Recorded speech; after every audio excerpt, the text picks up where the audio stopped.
আজ বানাবো কাচকি মাছের বাটি চচ্চড়ি। কাচকি মাছগুলোকে ধুয়ে নিয়ে নুন হলুদ মাখিয়ে নিলাম। এবার সরু সরু করে কুটে রাখা আলু পেঁয়াজ দিয়ে দিয়েছি, ওপর থেকে সর্ষের তেল দিলাম আর দিয়েছি জিরে শুকনো লঙ্কা বাটা। এবার ভালো করে হাত দিয়ে মাছটাকে ভালো করে মাখিয়ে নিচ্ছি। মাখানো হয়ে গেলে বেশ খানিক কটা চেরা কাঁচা লঙ্কা ওপর থেকে আমি দিয়ে দেবো। ঝাল যে যার স্বাদ অনুযায়ী দেবেন। দিয়ে দিলাম চেরা কাঁচা লঙ্কা। এবার আমি কড়াই বসিয়ে দিয়েছি গ্যাসে। কড়াইয়ের মধ্যে দিয়ে দেবো খানিকটা সর্ষের তেল। তেলটা ভালো করে গরম হয়ে গেলে কড়াই পুরো গায়ে একটু লাগিয়ে নিয়েছি। এবার মাছটা দিয়ে দিলাম ওর মধ্যে। এবার ঢাকনা বন্ধ করে দেবো। খানিকক্ষণ বাদে ঢাকনা খুলে দেখুন নিচের ভাপের জলটাই বেরিয়েছে। এবার ওপর থেকে দিয়ে দেবো কেটে রাখা কাঁচা টমেটো।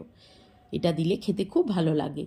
এবার ঢাকা খুলে মোটামুটি টমেটো সেদ্ধ হয়ে গেছে। এবার পেঁয়াজ পাতা ধনে পাতা দিয়ে খানিকক্ষণ নাড়াচাড়া করে নামিয়ে নিলাম কাচকি মাছের বাটি চচ্চড়ি। কেমন লাগলো জানাবেন বন্ধু।